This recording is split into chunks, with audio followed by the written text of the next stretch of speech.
Assalamualaikum warahmatullahi wabarakatuh. 35 kisah para ulama saat menjalani sakaratul maut. Penting bagi kita karena kita juga akan menuju ke sana.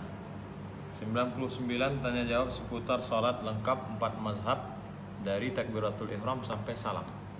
37 masalah populer dari mulai masalah kunut subuh, masalah tahlilan, masalah yasin, masalah yang selalu banyak ditanyakan kepada kita.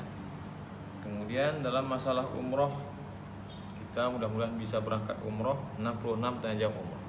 Kemudian sehari-hari kita ada zikir pagi, zikir petang, 40 hadis tentang masalah zikir. Bisa dihubungi toko Amanah, nomor handphone 0821 889 2996, 0821 8899 2996. Terima kasih. Wassalamualaikum.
الحمد لله رب العالمين نحمده ونستعينه ونستغفره ونعوذ بالله من شرور أنفسنا ومن سيئات أعمالنا من يهده الله فلا مضل له ومن يضلله فلا هادي له أشهد أن لا إله إلا الله وأشهد أن محمدا عبده ورسوله لا نبي بعده.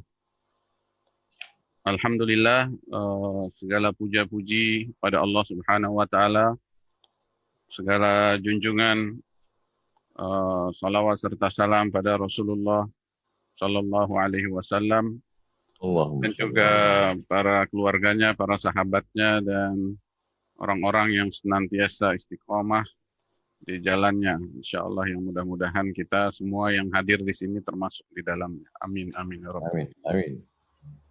Alhamdulillah pada kesempatan kali ini kami sangat berbahagia dari Rumah Sakit Jantung dan Pembuluh Darah Harapan kita karena bisa silaturahim walaupun secara online pada Ustadz Profesor Dr.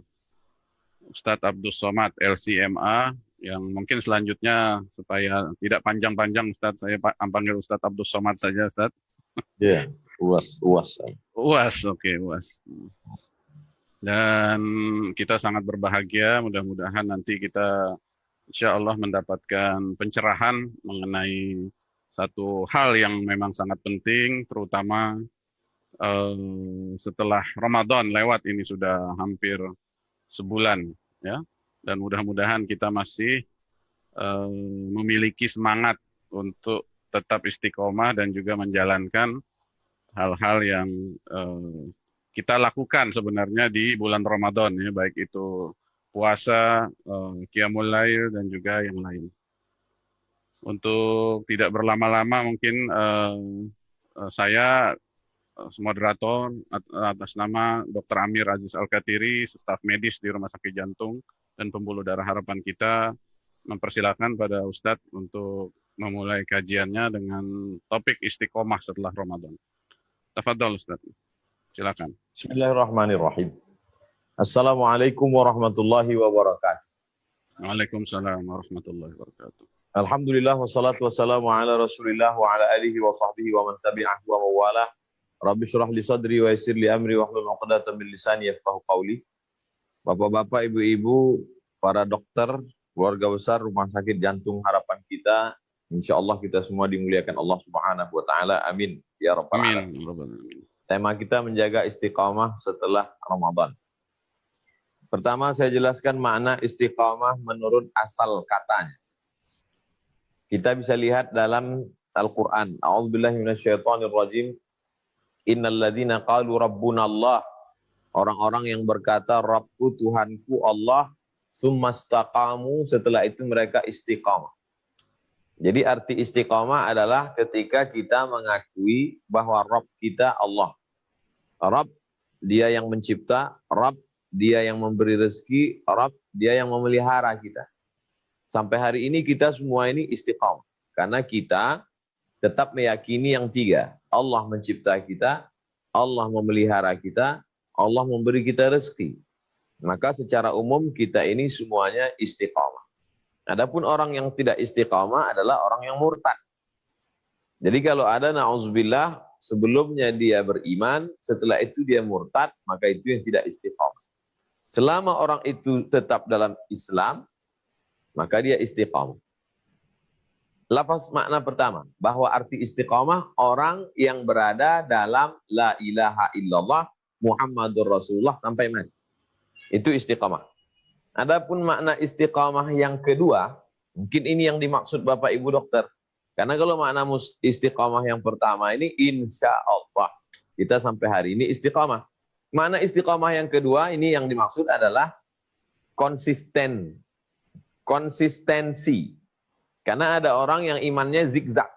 Pada bulan Ramadan, sholat malamnya full, khataman Qur'annya penuh, sedekahnya tiap sore, tapi begitu di Syawal sudah mulai tidak bangun lagi malam, Quran udah nggak dibuka lagi, sedekah juga cuma hari Jumat itu pun 5.000 paling banyak. Oleh sebab itu, maka bagaimana membangkitkan yang kedua ini? Dua makna istiqamah. Ini yang akan kita bahas. Saya ringkaskan menjadi 5 poin. Cara menghidupkan istiqamah. Cara menjaga diri kita supaya tetap istiqamah. Pertama, ilmu. Itu yang paling penting. Makanya orang berilmu itu diangkat derajatnya 2 kali. Beriman cuma sekali, berilmu 2 kali. Yarfa'illahu alladzina amanu, Allah mengangkat derajat orang beriman, walladzina utul ilma, dan orang yang berilmu. Bapak dan Ibu berilmu dalam bidang jantung. Berilmu dalam bidang katup jantung. Penyebab orang kena sakit jantung. tapi belum tentu berilmu tentang agama. Karena memang kita punya spesialisasi masing-masing.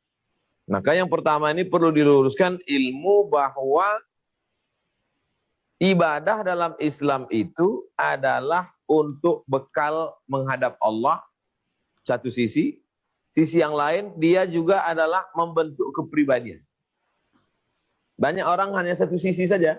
Dia anggap ibadah Ramadan kemarin itu untuk banyak-banyak ambil bekal. Sama seperti orang pergi ke mall, ada belanja harga murah, maka lalu kemudian dia habiskan kesempatan sampai tanggal sekian. Begitu sudah selesai, habis itu dia nggak belanja lagi. Karena menurut dia barang sudah banyak, sudah penuh. Ini keliru. Kalau ada orang yang menganggap Ramadan itu sebagai bulan menumpuk barang, menumpuk amal, kenapa nggak tahajud lagi? Udah saya tumpuk penuh kemarin full di Ramadan, Pak Ustadz. Keliru. Karena ilmunya nggak benar. Ilmu pengetahuan yang benar adalah Ramadan itu bukan bulan menumpuk amal, tapi bulan membentuk kepribadian diri, membiasakan diri. Kalau sudah terbiasa kita merasakan lapar, jadi ringan bersedekah. Kalau sudah terbiasa satu malam satu juz, jadi ringan baca satu halaman. Kalau sudah terbiasa tahajud 11 rakaat, ditambah lagi tarawih, ditambah lagi witir, maka akan ringan. Jadi yang pertama bahwa ilmu pengetahuan tentang ibadah dalam Islam adalah satu sisi sebagai bekal menghadap Allah, di sisi lain membentuk kepribadian. Ini yang pertama. Yang kedua, bahwa dalam Islam itu ada yang disebut ibadah memiliki keutamaan karena di tempat tertentu. Misalnya di Masjidil Haram menjadi 100.000. Sama seperti di Masjidil Haram 100.000 dilaksanakan di masjid dekat rumah kita sekali 100.000 kali di masjid dekat kita sama dengan sekali di Masjidil Haram. Ini keutamaan tempat. Ada namanya keutamaan orang. Nabi. Di bawah Nabi, wali-wali, para ulama-ulama soleh. Artinya nggak semua orang dapat. Ada keutamaan hari, hari Jumat. Ada keutamaan bulan, bulan Ramadan. Jadi kalau ada orang banyak beramal di bulan Ramadan, berkurang di bulan yang lain, banyak orang beramal di hari Jumat, tidak seperti hari yang lain, banyak beramal di tanah suci Makkah, tidak begitu di luar Makkah, itu normal, itu wajar. Yang tidak wajar itu adalah sampai tidak beramal sama sekali, nah itu tidak wajar. Oleh sebab itu ada keutamaan orang, ada keutamaan tempat, ada keutamaan waktu. Beda antara tahajud malam dengan sholat duha pagi. Nah pintu-pintu yang sudah di stasiun-stasiun yang sudah disediakan, ini kita mesti berhenti di sana. Berhenti di tempat kemuliaan, berhenti di hari kemuliaan, berhenti di bulan kemuliaan, berhenti di momen kemuliaan, berhenti di malam kemuliaan, berhenti di waktu kemuliaan. Jadi stasiun-stasiun ini memang kita mesti berhenti di sana. Nah oleh sebab itu, sebetulnya kalau kita perhatikan hampir tidak lepas kita dari stasiun-stasiun itu. Habis Ramadan, ketemu lagi yang namanya momen Ayyamul Bait 13, 14, 15. Yang lebih rapat padat lagi Senin Kemis. Yang lebih lagi Nabi puasa Nabi Daud. Sehari makan, sehari puasa. Sehari makan, sehari puasa. Jadi artinya bahwa kita lepas dari satu momen, momen berikutnya itu tetap ada. Maka kita harus cermat mendapati ini, mencari ini. Jadi supaya kita tidak lepas dari satu momen. Kalau kita manfaatkan hanya momen Ramadan saja, maka momen hari masih ada hari Jumat, masih ada malam Jumat, masih ada hari subuh, masih ada hari tengah malam tahajud. Nah, ini beberapa momen. Yang keempat, yang ketiga kita mesti sering melihat orang sakit. Melihat orang sakit itu membuat kita istiqomah. Cerita orang sakit pada keluarga besar rumah sakit itu mubazir. Nggak perlu panjang-panjang cerita. Kalau saya ceramah di kantor dinas cerita tentang orang sakit saya tekankan. Tapi kepada Bapak Ibu yang saya khawatir, saking seringnya ngelihat orang sakit, nggak lagi ngambil pelajaran. Nah, ada orang nggak selera lagi melihat makanan. Loh, Bapak, saya udah nggak selera lagi ngelihat makanan Pak Ustadz. Kenapa? Karena tiap hari kerja di rumah makan. Itu memang sudah membuat orang menjadi sensor itu sudah hilang. Orang kalau sering kerja di rumah makan sampai nggak selera makan. Ada. Nauzubillah, mohon maaf. Ada orang sampai nggak ada selera lagi melihat perempuan karena sudah tiap hari melihat perempuan. Perancang-perancang busana, mau make up itu. Ya itu udah nggak selera lagi melihat perempuan. Saking kan sudah tiap hari melihat perempuan. Saya khawatir, saking sudah seringnya melihat orang sakit, akhirnya orang sakit itu tidak lagi menjadi nasihat. Tidak lagi ada iktibar.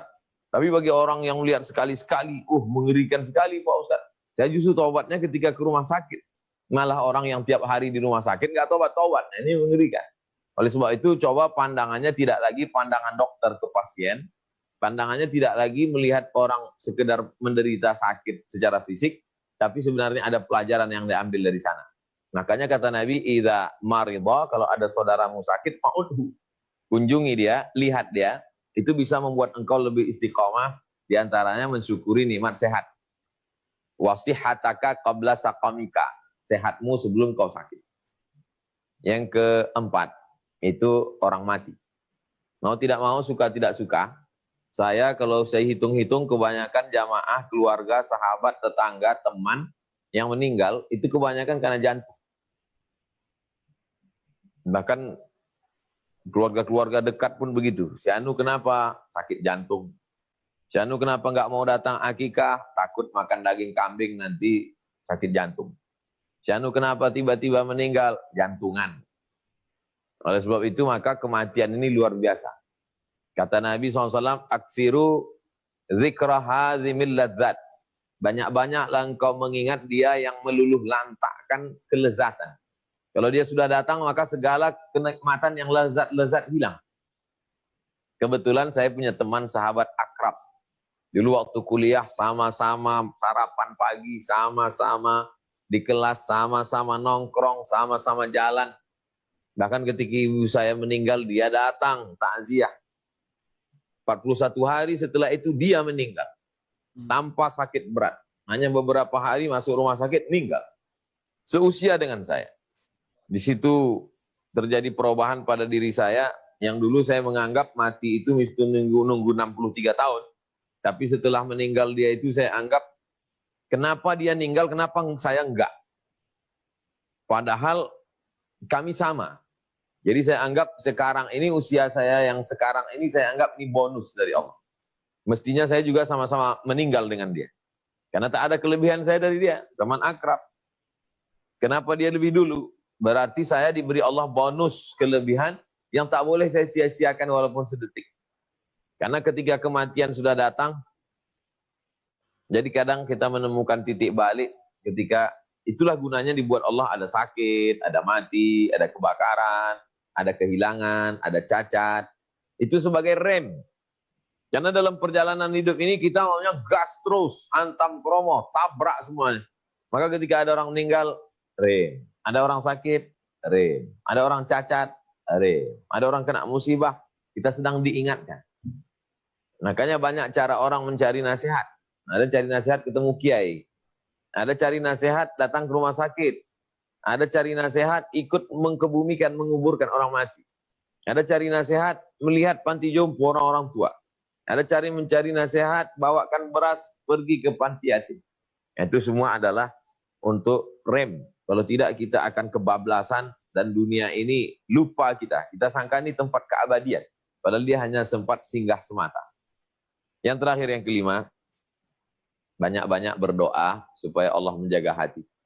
Makanya di antara doa yang diajarkan Nabi, ya muqallibal qulub, engkau yang membolak-balikkan hati, sabit qalbi, kokohkan hatiku ala dinik, dalam agama. Dalam teks lain, ya musarrifal qulub, engkau yang mengarahkan hati. Kau arahkan ke sana, kau arahkan ke sana. Sarif qalbi, arahkan hatiku pada kebaikan. Arahkan hatiku pada istiqomah beribadah. Lalu kemudian Nabi mengajarkan, nanti kau sibuk wahai Mu'az. Mu'az ditugaskan untuk ngutip zakat. Nanti kau sibuk wahai Mu'az. Kalau kau baca doa ini, insya Allah kau tetap istiqamah.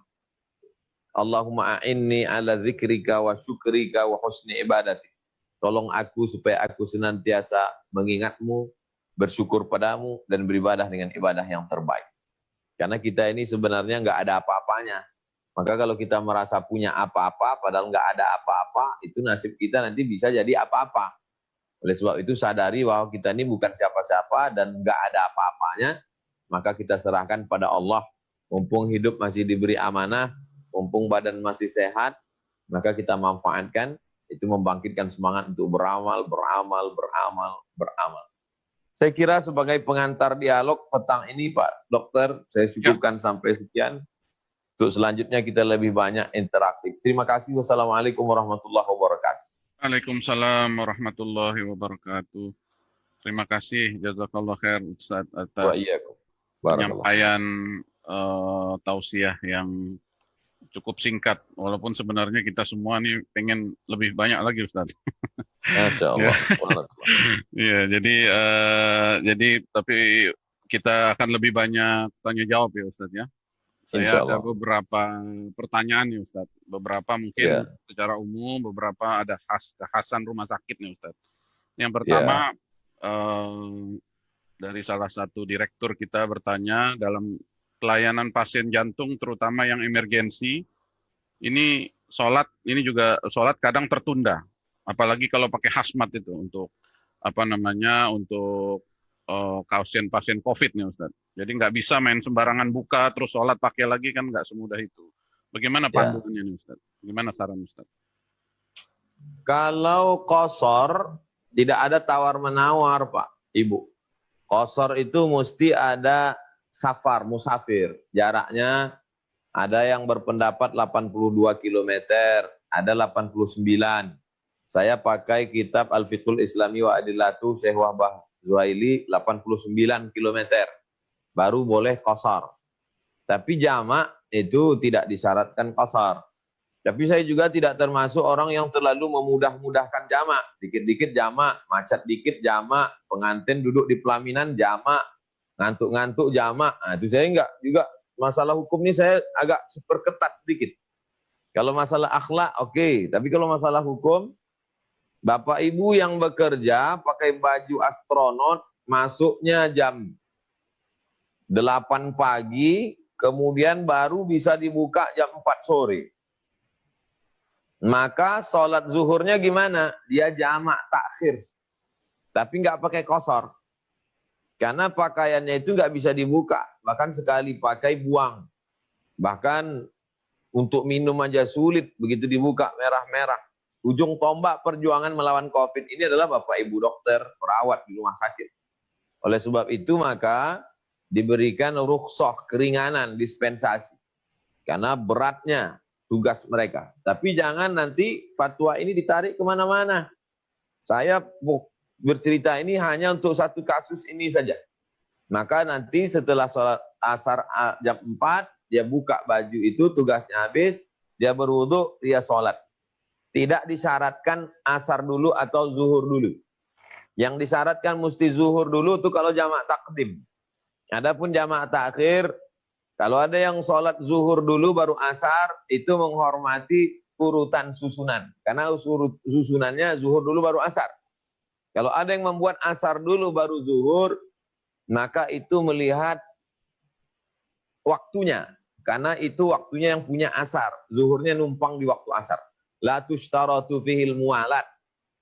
Tidak disyaratkan mesti berurutan menurut urutan sholat. Jadi Bapak Ibu bertugas selesai jam 4, jam 5, mandi, wudhu, bersih, langsung sholat asar 4 rakaat atau zuhur 4 rakaat dulu, baru asar, atau asar baru zuhur. Saya sholat zuhur 4 rakaat, jamak takhir dengan asar lillahi ta'ala. Setelah salam, iqamat, tegak lagi, saya sholat asar 4 rakaat, jamak takhir dengan zuhur lillahi ta'ala. Demikian Bapak. Baik. Jadi sholatnya itu berarti zuhur 4 rakaat, asar 4 rakaat di akhir itu Ustaz ya? Tetap 4 rakaat. Karena tidak ada musafir. Baik Ustaz. Selanjutnya kewajiban pemulasaran jenazah dengan protokol COVID ini kan wajib Ustaz ya, untuk menghindari penularan dan lain-lain. Bagaimana pendapat Ustaz dengan masyarakat yang kalau kita lihat di TV itu sering mau urus sendiri gitu? Dia ambil itu jenazahnya terus diurus sendiri gitu. Bagaimana Ustaz? Pendapat Ustaz? La tubtilu shadaqatikum bil manni wal adha. Dalil pertama. Jangan kamu batalkan amalan perbuatan baikmu dengan kata-kata menyakiti hati, menyakiti perasaan orang. Banyak masyarakat yang amalnya baik, secara akhlak hubungan dengan Allah baik, tapi kemudian rusak disebabkan dengan dalam COVID ini. Karena stres, karena depresi, karena banyak tertelan isu, akhirnya mengeluarkan kata-kata bil khusus kepada para medis, kepada dokter, kepada bidan. Maka pahami dengan baik, saudara kita ini adalah ujung tombak perjuangan melawan COVID. Bahwa kalau ada oknum, maka kita tidak bisa generalisir semua dokter, semua perawat, semua bidan. Kasuistik. Ini perhatikan dengan baik. Yang kedua, la tulqu bi aidikum ila tahlukah. Jangan jerumuskan dirimu pada kematian dengan tanganmu sendiri. Semua dokter sudah mengatakan bahwa COVID-19 ini berbahaya. Resikonya mati. Dan orang mati itu bukan fiktif, memang fakta dan data. Memang ada orang mati di seluruh dunia. Negara adidaya Amerika, negara yang hebat Korea, Jepang pun kena. Bahkan yang sudah kena lockdown, lalu kemudian buat normal, datang lagi lockdown 2 kali. Artinya dia ada. Lalu kemudian dia dengan keberanian nekatnya, maka dilarang oleh Al-Quran, la tulqu bi aidikum ila tahlukah. Jangan dengan tanganmu sendiri kau jerumuskan kepada kebinasaan. Itu yang pertama. Dalil ketiga, poin ketiga, dalil kedua dalam hadis, la darara wa la dirara. Tak boleh memudaratkan diri sendiri, tak boleh memudaratkan orang lain.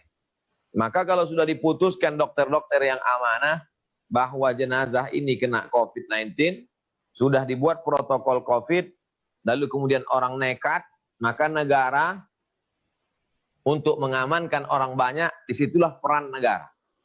Oleh sebab itu dikawal. Dari mulai unsur pemerintah, Bapak polisi, Bapak tentara, Satpol PP, Bapak camat, maka harus dikawal. Karena ini bukan hanya 1 orang, 2 orang. Sekampung semua orang bisa kena. Prinsip dalam Islam yang ketiga, darul mafasid muqaddam ala jalbil masalih. Menolak mudarat lebih diutamakan daripada mengambil maslahat. Mudaratnya mati, sakit. Maslahatnya di situ hanya sekedar melaksanakan penyelenggaraan jenazah. Kalau berbenturan antara maslahat dengan mudarat, mana yang lebih dikedepankan? Menolak mudarat lebih dikedepankan daripada mengambil maslahat. Lalu kemudian bagi keluarga, masyarakat, tetangga, sahabat, kalau sudah dikebumikan, masuk ke dalam tanah, dikubur, maka dia bisa laksanakan sholat ghaib. Dia bisa kirim doa. Dan kalau kata Pak Ibu dokter, setelah dikubur di atas itu tidak menimbulkan efek, tidak ada penularan, karena penularannya dengan sentuhan langsung, dari keringat, dari air liur. Sedangkan kalau sudah ditanam di bawah, tidak mungkin naik ke atas, maka dia bisa berziarah kubur, bisa membacakan talqin. Hadisnya hasan menurut Imam Abu Umamah Al-Bahili, riwayat Abu Umamah Al-Bahili, dinyatakan hadis hasan dalam Talkhis Al-Habir di karya Imam Ibnu Hajar Al-Asqalani. Oleh sebab itu tidak ada alasan untuk melanggar aturan-aturan protokol kesehatan ini. Mudah-mudahan masyarakat kita cerdas, tidak hanya memperturutkan perasaan, tapi juga menjaga umat. Demikian. Baik Ustaz. Selanjutnya ada yang bertanya, kalau ada karyawan ini Ustaz yang bertanya, kalau sebelumnya ada sholat yang terlewat, bagaimana merangkum sholat wajib yang pernah tertinggal dulu Ustaz? La kafarata laha illa dzalik. Tidak ada yang bisa menebus sholat kecuali sholat itu sendiri. Jadi sholat nggak bisa ditebus pakai umroh. Alhamdulillah semua utang dulu udah selesai Pak Ustadz, udah pulang umroh, nggak bisa. Sholat nggak bisa ditebus pakai sedekah. Jadi sholat itu mesti dibayar dengan sholat juga, namanya sholat qadha. Teknis pelaksanaannya selesai sholat, sholat sekali lagi. Ini misalnya asar ini. Habis sholat asar, dia sholat lagi sekali lagi. Niatnya qadha. Sholat yang pertama itu ada, tunai. Qadha mengganti yang lalu. Nanti habis maghrib, sholat maghrib lagi, niatnya qadha lagi. Habis isya gitu lagi. Seberapa tahun tinggal, segitu dia qadha. Jadi kalau tinggalnya 5 tahun, maka dia qadha start 2020 lunasnya 2025. Kalau meninggal 2021, alhamdulillah itu dapat pemutihan. Karena niatnya sudah. Innamal a'malu binniat. Ini perlu saya jelaskan teknisnya supaya jangan besok Rumah Sakit Harapan kita kosong. Pak Kepala Rumah Sakit, Direktur nanya, kemana semua dokter? Semuanya mengkodok sholat ambil cuti sebulan. Bukan begitu caranya. Cara kodok itu cukup sekali diganti sekali, sekali diganti sekali. Karena lebih baik amal itu sedikit tapi kontinu. Adwamuha wa in qalla. Sedikit tapi kontinu daripada lagi semangatnya mengkodok sampai 100 rakaat. Habis itu 2 hari malah nggak sholat lagi. Oleh sebab itu makna kita istiqomah itu sedikit tapi kontinu sesuai dengan tuntunan syariat Islam. Tentang qadha ini tidak ada ikhtilaf ulama. Sepakat 4 mazhab, mazhab Hanafi, mazhab Maliki, mazhab Syafi'i, mazhab Ambali, salat yang lama mesti diqadha. Kalau mau cari tulisannya di Google, tulis di Google salat qadha Ustadz Sarwat. Salat qadha spasi Ustadz Sarwat. Nah, Ustadz Sarwat rumahfikih.com. Beliau menjelaskan hukum fikihnya. Mana tahu nggak percaya sama saya, percaya sama Ustadz Sarwat. Baca di sini. Wallahu a'lam. Enggak, Ustaz. Percaya, Ustaz. Ya, jadi ada pertanyaan, terima kasih Ustaz. Pertanyaan selanjutnya nih banyak nih Ustaz. Sebenarnya bagaimana hutang yang dibawa mati Ustaz? Jadi mungkin ada hutang sama orang tapi udah keburu meninggal. Yang berhutang. Al-Baqarah 282. Ayat paling panjang dalam Quran, 1 halaman lebih. Ya ayyuhalladzina amanu, hai orang beriman, idza tadayantum, kalau kamu menjalin hutang piutang, ila ajalim musamma, sampai batas tertentu, faktubuh, tulislah. Ada orang mati syahid tidak merasakan azab kubur. Orang mati syahid tidak merasakan sakratul maut. Orang mati syahid tidak merasakan hisab. Orang mati syahid langsung masuk surga. Ilat dain, kecuali hutang. Dia terhalang masuk surga karena ada hutang. Oleh sebab itu, hutang ini paling ketat dalam Quran. Sampai disebut secara detail, sedetail-detailnya. Fastashhidu syahidaini min rijalikum. Hendaklah disaksikan 2 orang laki-laki. Illam yakuna rajulaini farajulun wa imra'atani. Kalau tidak ada 2 laki-laki, 1 laki-laki, 2 orang perempuan. Antadilla ihdahuma fatudzakkira ihdahumal ukhra. Kalau 1 lupa, yang 1 lagi mengingatkan. Oleh sebab itu hutang piutang ini maka segera bayarkan. Hutang mesti ada jatuh temponya. Sampai tanggal sekian lunas. Fa in kana dzu usratin fanazuratun ila maisarah. Kalau dia tidak bisa bayar sampai jatuh tempo, kasih tenggat waktu sampai berikutnya. Kalau enggak juga, ada kadang sebagian orang berhutang ini kadang kita macam mengemis pula menagihnya. Banyak lagi ongkos minyak kita menagih daripada yang mau ditagih. Nah, dalam kasus seperti ini, wa anta saddaqu khairul lakum. Kau sedekahkan lebih baik. Sampaikan ke dia, ini nampaknya macam aku pula yang mengutang sama engkau. Padahal engkau yang berutang ke saya. Daripada kumat naik darah tinggi saya ke Rumah Sakit Harapan kita, baguslah aku sedekahkan aja untuk kau semua. Anta saddaqu khairul lakum. Kau sedekahkan lebih baik. Adapun terkait kita berutang sama orang, meninggal dia, kita cari ahli warisnya.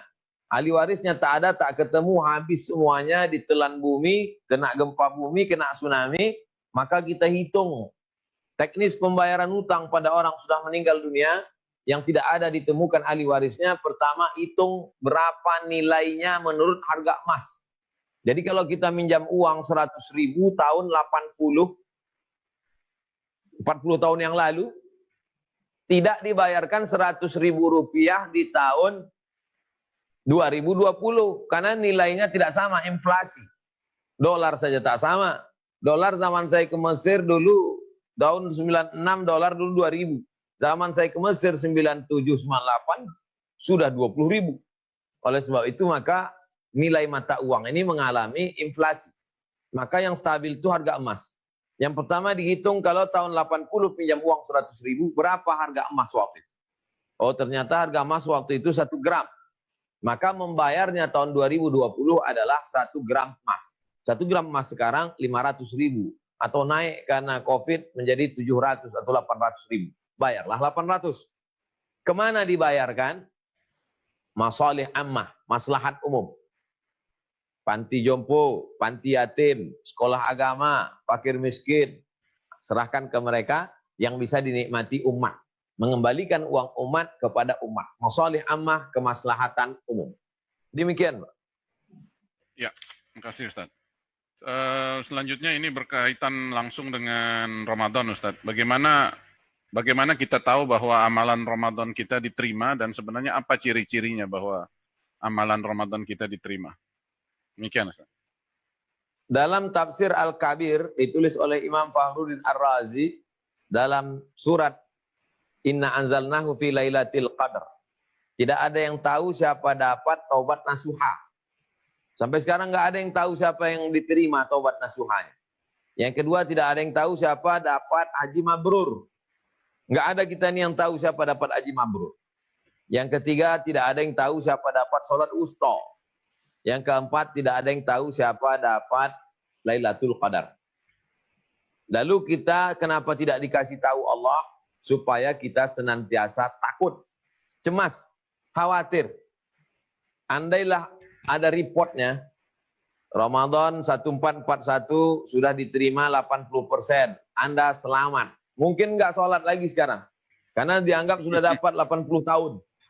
Sengaja tidak dikasih tahu Allah supaya kita selalu merasa takut, cemas. Takut itulah takwa. Takut kepada Allah, jangan-jangan amalnya riya.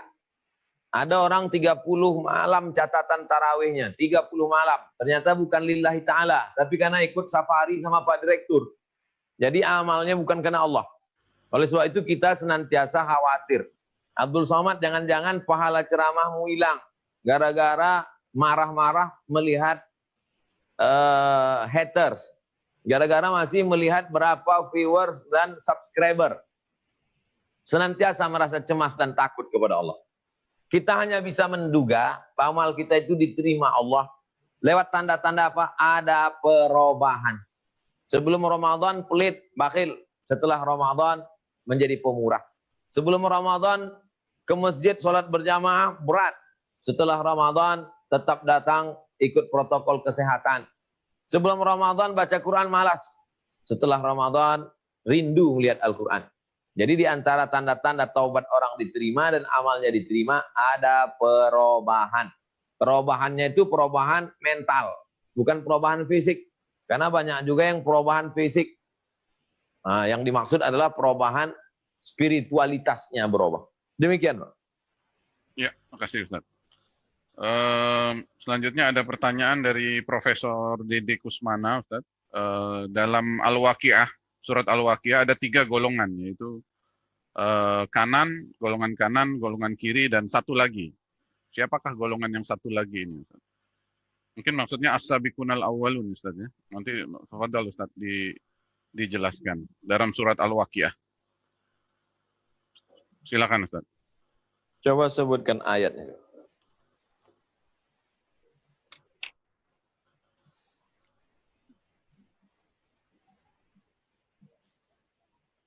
Bisa sebutkan ayat.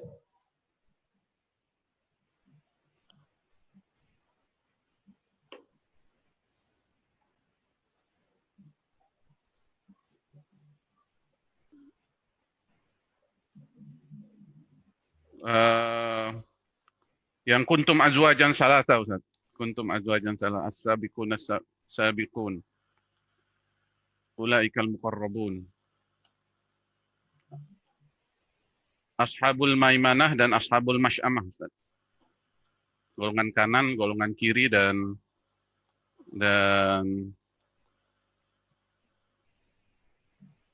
as-sabiqun. Falaula idza balagatil hulqum, kalau sudah sampai ke hulqum, kita akan mati. Wa antum hina idzin tanzurun, saat itu kamu memang betul-betul bisa melihat dengan mata kamu sendiri. Wa nahnu aqrabu ilaihi minkum, kamu sangat dekat, kami sangat dekat kepada kamu. Walakin la tubsirun, tapi kamu tidak bisa melihat. Fa in kana min ashabil yamin, kalau dia termasuk golongan kanan, fasalamun laka, maka kau selamat. Wa in kana minal mukadzibina dhalin, Tapi kalau kamu termasuk golongan pendusta dan sesat, fanuzulum min hamim wa tasliyatu jahim, maka tempatnya neraka jahanam. Maka kita ini jalannya wa nafsi wa ma sawaha, demi jiwa dan penciptaannya. Fa alhamaha fujuraha wa taqwaha, yang diberikan dua jalan. Jalan fujur, jalan baik. Jalan jahat, jalan tak baik. Wa taqwaha, jalan takwa. Qad aflaha man zakkaha, beruntung orang mensucikannya. Wa qad khaba man dassaha, merugilah orang yang mengotorinya. Begitu juga tentang ayat-ayat lain bercerita seirama dengan itu. Innalladzina amanu wa amilus solihati, orang beriman dan beramal soleh, ulaika ashabul jannah. Walladzina kafaru wa kadzabu bi ayatina, ulaika ashabun nar. Adapun orang yang disebut pertengahan, yang dibagi kepada tiga, maka biasanya disebutkan yang jelek-jelek ini amaratum bisu. Amaratum bisu, memang jelek saja. Sedangkan yang baik-baik ini mutmainnah, tenang. Irji'i ila rabbiki radiyatan mardiyah. Yang pertengahan, ke kiri tidak, ke kanan tidak, mereka disebut dengan lawamah. Lawamah tergantung kemana panggilan paling banyak. Kalau panggilan banyak kepada baik, ikut baik. Panggilan banyak kepada yang tak baik, maka dia kepada tak baik. Secara umum kita ini hanya dua kelompok saja. Begitu juga di akhirat nanti, wasiqal ladzina taqau ila jannati zumara. Wasiqal ladzina taqau rabbahum ilal jannati zumara. Orang yang baik akan digiring kepada surga, sedangkan yang tidak baik ila jahannama zumara, juga bergerombol-gerombol, berkumpul-kumpul ila jahannam, kepada neraka jahannam. Wallahu a'lam bishawab. Baik Ustaz. Terima kasih Ustaz atas penjelasannya. Ada pertanyaan lain ya Ustaz dari salah satu karyawan. Bagaimana sebenarnya hukumnya sudah mampu haji secara finansial tapi belum berhaji juga? Bagaimana hukumnya Ustaz? Man lahu zadun, siapa yang punya bekal, falam yahuj, tidak mau pergi haji, mata mitatan jahiliyah, matinya mati jahiliyah. Tidak ada satupun dokter spesialis jantung yang tidak mampu untuk berangkat haji secara ekonomi. Karena mereka punya kemampuan finansial. Oleh sebab itu, kalau ada orang mampu tidak mau berangkat haji, biasanya saya tanya empat mata. Ustadz, ini orang tua saya nggak mau berangkat haji. Duit ada, saya ngasih. Kenapa dia tak mau? Saya tak tahu. Saya datang ke rumah, saya tanya empat mata. Saya takut dia punya jin. Jinnya nggak mau ikut ke Makkah. Lalu saya tanya, kenapa nggak mau berangkat haji? Lama dia jawab, lama-lama dikasih tahu, saya takut naik pesawat. Jadi masalah orang nggak berangkat haji ini bisa karena tuntutan ilmu, bisa juga karena sesuatu sebab. Maka kalau dia takut naik pesawat, kita kasih tahu, Bapak Fulan jamaah saya nggak pernah naik pesawat, ketakutan. Tapi begitu dia bangkitkan semangatnya, banyak zikir, naik pesawat 9 jam sampai ke Madinah. Melaksanakan haji, pulang lagi, selamat sampai sekarang. Apa ditakutkan? Kita akan mati. Di tempat tidur pun bisa mati. Kalau kata Allah Ta'ala tak mati, maka tidak mati. Maka orang yang begini mesti disembuhkan, disehatkan. Kenapa nggak mau berangkat haji? Saya nggak berangkat haji, belum hafal doanya Pak Ustadz. Doa putaran 1, putaran 2, putaran 3, putaran 4. Sa'inya 7 lagi, tawafnya 7, sa'inya 7, 14, banyak betul doanya. Saya kasih tahu bagi yang takut berangkat haji karena nggak hafal doa, bahwa haji dengan sholat nggak sama. Kalau sholat ada rukun qauli, kalau nggak diucapkan sholatnya batal. Fatihah. Kalau haji nggak ada rukun qaulinya, cukup dia berniat saja, labbaik Allahumma hajja, 3 kali, 3 kata saja, labbaik Allahumma hajja. Saya sambut panggilanmu melaksanakan haji. Cukup. Sampai tawafnya diam saja. Sa'inya pun diam saja. Sah. Haji apa namanya? Haji diam. Tapi amalnya sah. Karena bacaan-bacaan itu hukumnya sunnah. Bukan rukun, bukan syarat, bukan wajib. Mudah ngingatnya. Umroh itu rukunnya niat, tawaf, sa'i, tahallul, tartib. Niat, tawaf, sa'i, tahallul, cukur rambut tertib berurutan. Kalau haji tinggal tambah satu lagi. Niat, tawaf, sa'i, tahallul, tertib, wukuf di padang Arafah. Nah, tawafnya tawaf kudum, tawaf ifadah. Wukuf tinggal tambah wukuf al-hajju Arafah. Oleh sebab itu, maka store saja dulu ONH untuk daftar, nanti hitung tahun keberangkatan tahun berapa, meninggal sebelum berangkat, niatnya sudah sampai.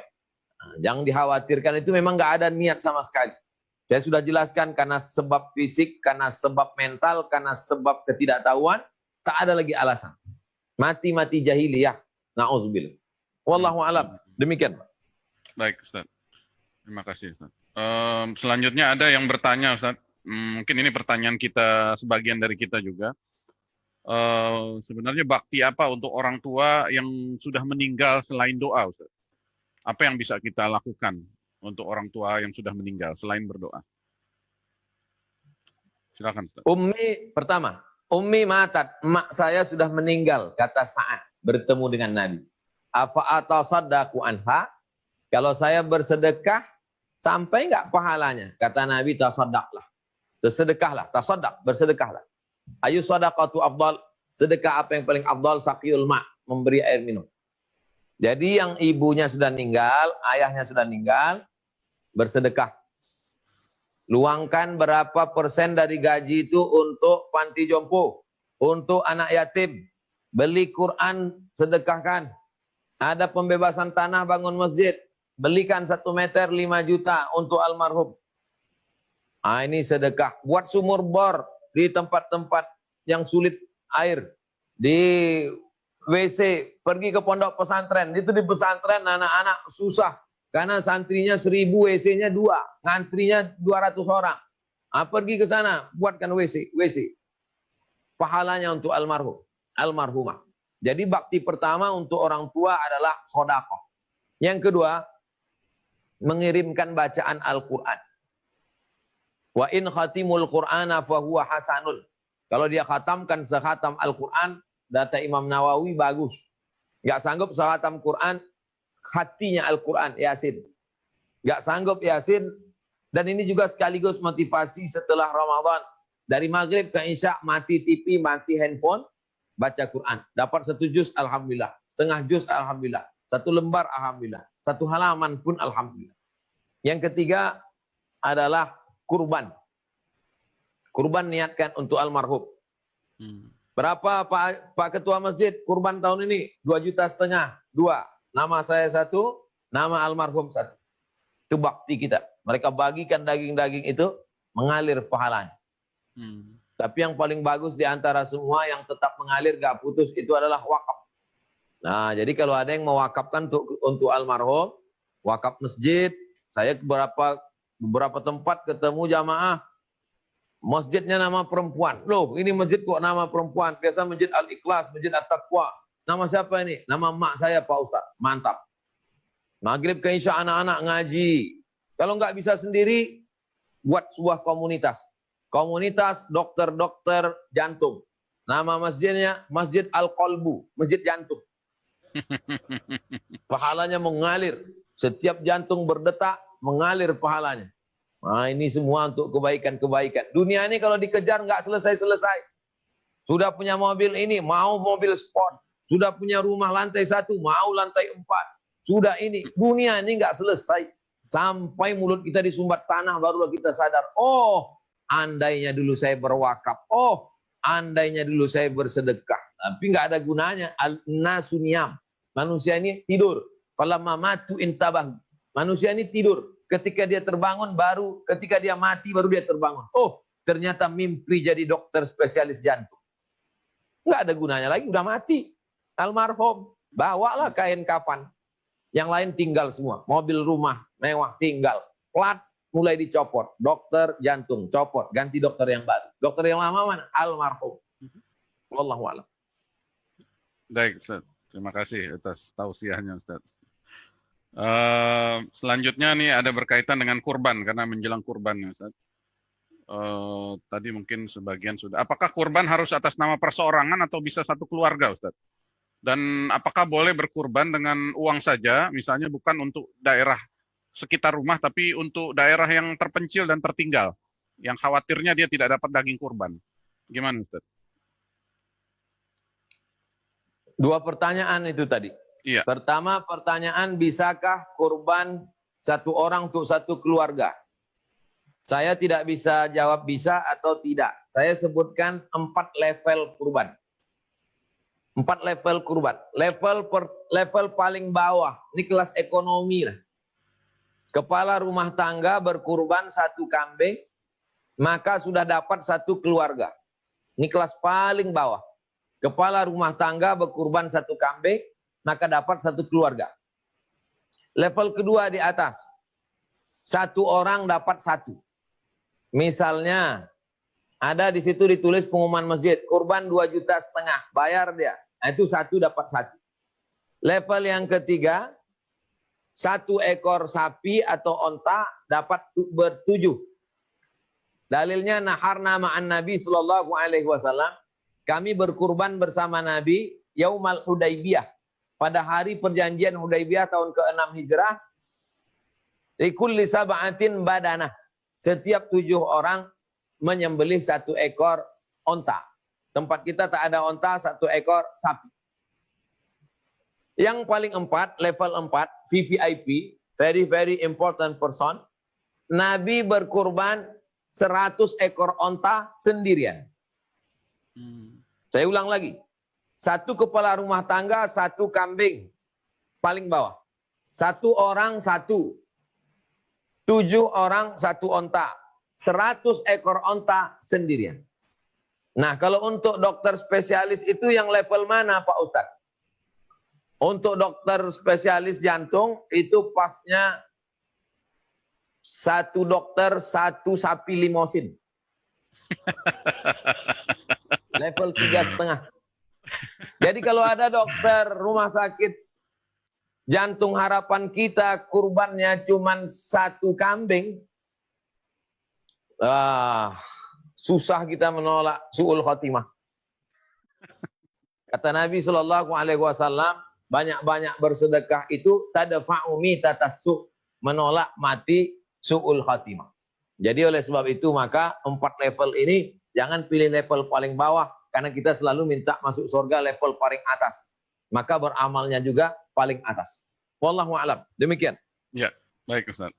Oh, ada satu lagi belum tentang terpencil. Ya, terpencil. Saya selalu anjurkan masyarakat di perkotaan yang di daerah perumahan klaster yang mampu-mampu, jangan lagi potong sapi kambing banyak-banyak. Sampai satu rumah dapat 5 kilo. Untuk apa? Gak dimakan juga. Freezer penuh yang dimakan cuman rebus kentang, gak pakai garam.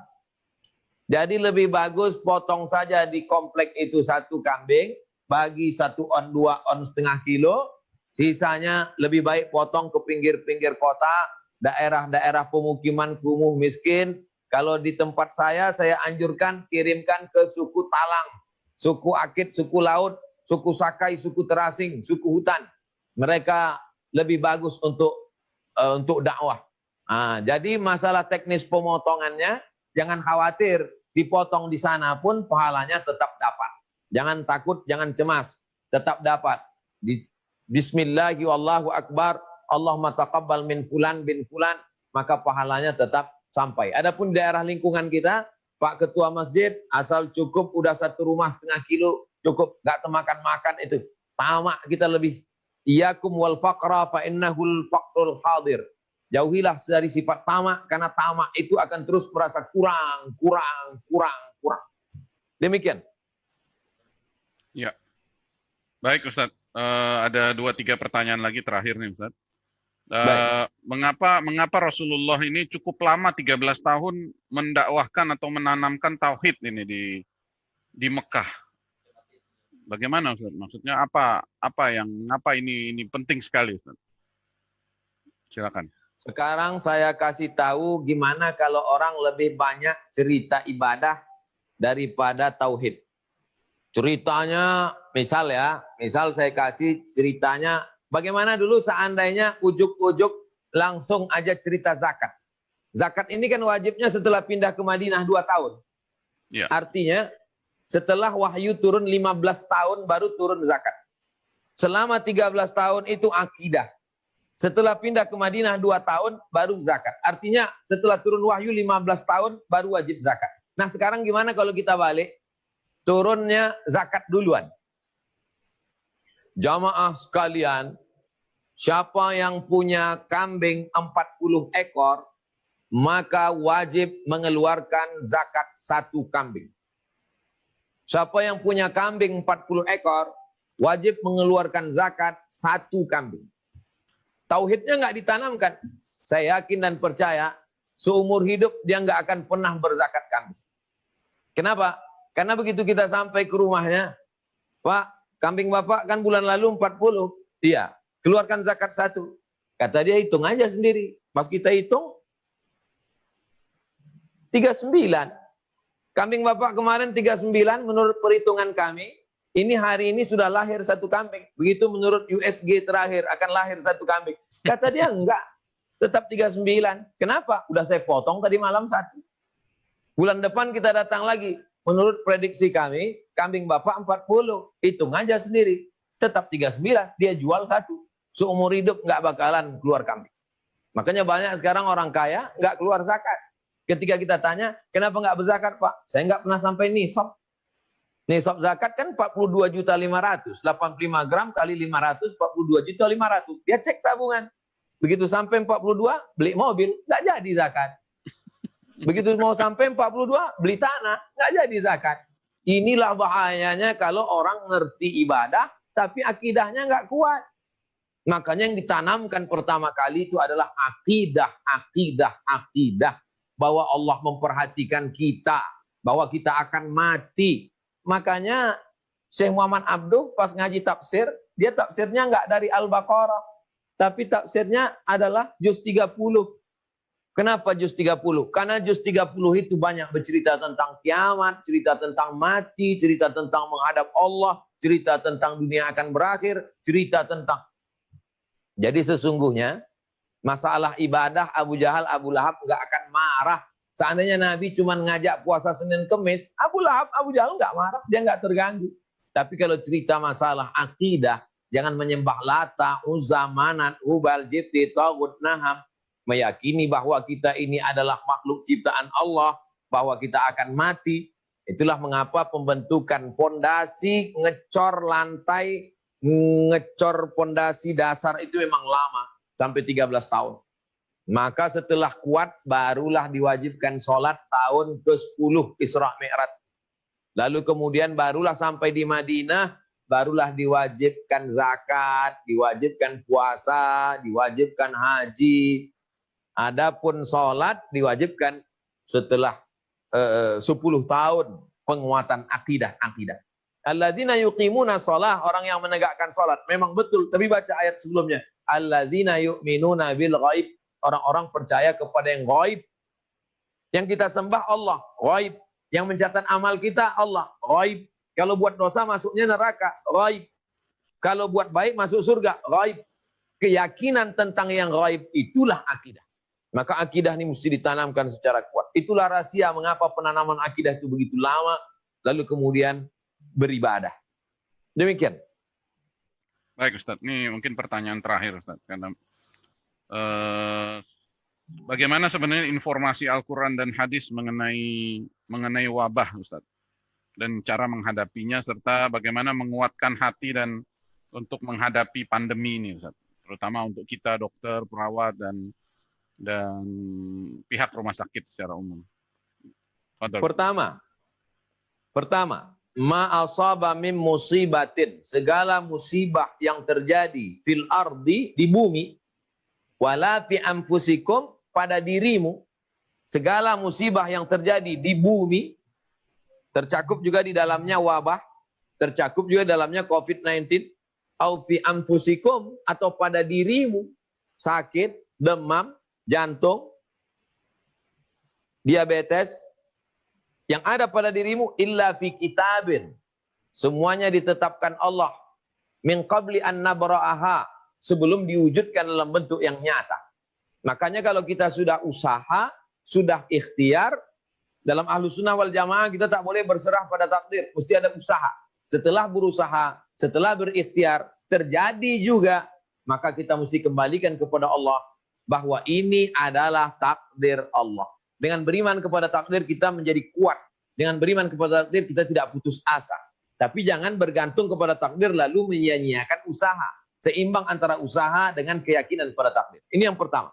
Yang kedua, yakini bahwa segala yang terjadi ini adalah ujian iman. Ahasiban nasu ayyutraku ayyaqulu amanna. Apakah manusia itu dibiarkan begitu saja berkata kami beriman? Wahum la yuftanun. Padahal mereka belum diuji. Maka ketika kita berani berkata asyhadu an la ilaha illallah wa asyhadu anna muhammadar rasulullah, saat itu kita sedang berkata aku siap menerima ujian. Ini yang kedua. Yang ketiga, hadis. Idza sami'tum bihi. Kalau kamu mendengar ada suatu wabah terjadi di suatu negeri, janganlah kamu datang, la taqdimu ilaihim, jangan datang ke negeri itu. Saya tinggal di zona hijau. Saya dengar ada zona merah di Jakarta, Surabaya, bahkan zona hitam. Saya tahu di sana terjadi. Abdul Somad ada undangan ceramah, la taqdimu ilaihim, jangan datang ke sana. Maka saya nggak datang. Saya melockdown diri saya. Wa idza waqa'tum bihi. Andai dibalik situasinya. Saya sedang berada di zona merah. Waqa'tum bihi, kamu sedang berada di zona merah. La takhruju firaram minhu. Jangan kamu melarikan diri dari situ. Kalau ada orang di zona merah, diam-diam menipu rapid test, menipu dokter, menipu pesawat, pergi ke zona hijau, maka dia haram karena dia menebarkan penyakit. Tuntunan dari siapa itu? Nabi Muhammad SAW. 4. Firra minal majzum firaraka minal asad. Kalau kau tahu ada suatu wabah penyakit, larilah engkau dari kontaminasinya sebagaimana engkau lari dari singa. Tapi bukan maksudnya lari dari tempat yang sudah terkena ke tempat yang zona hijau, bukan itu maksudnya. Maksud lari di sini menjaga diri supaya tidak terkontaminasi. Itulah dia social distancing. Menetap di rumah. Jangan menebarkan. Jaga diri di rumah. Yang kelima, kata Nabi SAW tentang masalah cuci tangan. Ada nggak ada wabah, kita memang disuruh cuci tangan. Kelima, idza staiqadha ahadukum min naumihi, kalau kamu bangun tidur, fala yughmis yadahu, jangan kau celupkan tanganmu ke dalam air. Fa innahu la tadri aina batat yaduhu, karena dia tak tahu tangannya tadi nyentuh apa. Sebelum wabah Covid-19 ini datang, kita sudah diajarkan tentang cuci tangan sebelum subuh, cuci tangan sebelum zuhur, cuci tangan sebelum asar, cuci tangan sebelum maghrib, cuci tangan sebelum isya, cuci tangan sebelum duha, cuci tangan sebelum tahajud, cuci tangan sebelum witir. Bersih. Lalu sekarang umat dunia diajak cuci tangan. Umat di dunia diajak untuk social distancing.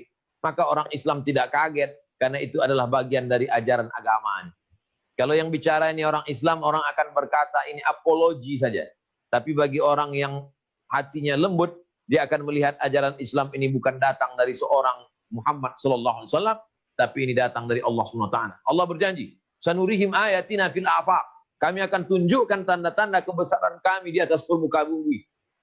Hatta yatabayyana lahum annahul haq.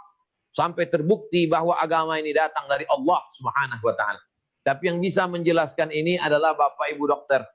Kalau Bapak Ibu dokter menjelaskan bagaimana social distancing, bagaimana Islam menjaga kebersihan menurut pandangan seorang dokter. Kalau saya yang bicara, entah betul entah tidak, kata Ustaz Somad ini. Kalau saya bicara menurut pandangan ahli medis, kata pepatah Arab, man takallama fi fannihi, man takallama fi ghairi fannihi ata bil ajaib. Siapa yang bicara bukan pada bidangnya, ngomongnya ajaib-ajaib. Aneh-aneh ngomong Ustaz Somad. Ajaib-ajaib. Nah, oleh sebab itu kita mesti duduk bersama. Di masa akan datang, social distancing ini selesai, COVID-19 berakhir, saya datang ke rumah sakit. Harapan kita duet bicara tentang masalah kesehatan. Satu dari aspek agama Islam, satu dari aspek medis. Panjang umur, sehat badan, tercapai segala niat baik. Amin ya rabbal alamin. Baik, terima kasih Ustaz. Ya, saya kira kita sudah pukul 3 dan saya ucapkan banyak terima kasih jazakallah khair pada Ustadz Abdus Somad atas pencerahannya dalam 1 jam terakhir ini, dan seperti janji Ustadz Abdus Somad, tentu nanti saya akan tagih Ustadz untuk hadir secara fisik ke Rumah Sakit Jantung Harapan kita. Amin. Amin. Iya, mungkin itu dari kami. Sebelum ditutup, kami mintakan Ustadz Abdus Somad untuk memimpin doa Ustadz pada kita semua. Fadal. Astaghfirullahalazim, astaghfirullahalazim, astaghfirullahalazim. Alladzi la ilaha illa huwal hayyul qayyum wa atubu ilaih. Ala hazihin niyah, untuk segala niat yang baik-baik. Al-Fatihah. A'udzubillahi minasyaitonir rajim. Bismillahirrahmanirrahim. Alhamdulillahi rabbil alamin. Arrahmanir rahim. Maliki yaumiddin. Iyyaka na'budu wa iyyaka nasta'in. Ihdinas siratal mustaqim, siratal ladzina an'amta 'alaihim ghairil maghdubi 'alaihim waladdallin. Amin. Allahumma shalli ala sayyidina Muhammad wa ala ali sayyidina Muhammad. Ya muqallibal qulub, Engkau yang membolak-balikkan hati, sabit qulubana, kokohkan hati kami, ala dinik, dalam agamamu, wa ala ta'atik, dalam ketaatan kepadamu.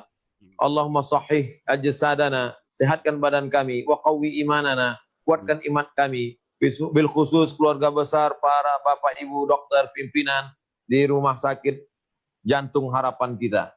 Allahumma balligh maqasidana, sampaikan segala niat baik kami, waghfir lana ma madha, ampunkan segala dosa kami, waj'al abnana wa banatina minas salihin wa salihat, jadikan anak keturunan kami orang-orang yang saleh dan salihah, sehingga ketika kami mati menghadap Engkau nanti, anak kami tetap berdoa di tengah malam berkata, Rabbighfirli wa liwalidayya warhamhuma kama rabbayani shaghira. Allahumma a'inna, tolong kami, ala dzikrika, supaya hati kami ini selalu berzikir mengingatmu, wa syukrika, selalu bersyukur padamu, wa husna ibadatik, beribadah dengan ibadah yang terbaik. Allahumma inna na'udzubika minal hammi wal hazan, selamatkan kami dari kesulitan dan kesusahan, wal ajzi wal kasal, selamatkan kami dari sifat lemah dan malas beribadah, wal jubni wal bukhul, selamatkan kami dari sifat pengecut dan pelit kikir, wa dhala'id daini wa ghalabatir rijal, selamatkan kami dari dikuasai orang lain dan dililit hutang piutang. Allahumma dzakirna minhu ma nasina, ingatkan kami atas segala yang kami lupakan. Warzuqna tilawatahu ana al-laili wa atrafan nahar, berikan kami kekuatan untuk mampu membaca Al-Quran pagi, petang, siang dan malam. Allahumma ja'alna wa ja'al abna'ana min hamalatil Quran, jadikan kami dan anak keturunan kami adalah orang-orang yang mengamalkan dan mengajarkan Al-Quran. Allahumma ja'alil Qur'ana rabi'a qulubina, jadikan Al-Quran sebagai penenang hati jiwa kami, wa dhihaba husnina wa humumina wa humumina, pengusir gundah gulana kami. Allahumma khtim lasna bi husnil khatimah, tutup amal kami dengan husnul khatimah, wala taqtim alaina bi su'il khatimah, jangan kau tutup dengan su'ul khatimah. Allahumma rzuqnal istiqamata 'ala syari'atil gharra wa tariqatil bayda, berikan kami istiqamah agar kami dapat beramal dengan amal yang kau cintai dan kau ridai. Amin. Allahumma ja'alil hayata ziyadatan lana fi kulli khair, kalau kau takdirkan kami masih hidup lagi besok pagi, jadikan kehidupan ini sebagai tambahan amal saleh ya Allah. Wa ja'alil mauta rahatan lana min kulli syarr, kalau kau takdirkan kami mesti mati, biarlah kematian itu membuat kami berhenti dari segala dosa. Rabbana atina fid dunya hasanah wa fil akhirati hasanah wa qina adzabannar wa adkhilnal jannata ma'al abrar ya aziz ya ghaffar. Wa sallallahu ala sayyidina Muhammad wa ala alihi wa sahbihi wasallam walhamdulillahi rabbil alamin. Alhamdulillah rabbil alamin. Amin amin ya rabbal alamin. Mari kita tutup acara kita dengan doa penutup majelis. Subhanaka Allahumma wa bihamdika asyhadu an la ilaha illa anta astaghfiruka wa atubu ilaik. Sekali lagi jazakallah khair, banyak terima kasih pada Ustadz Abdus Somad atas waktunya. Demikian, terima kasih atas kehadiran para direktur, para karyawan, dokter, dan segala peserta. Assalamualaikum warahmatullahi wabarakatuh. Waalaikumsalam.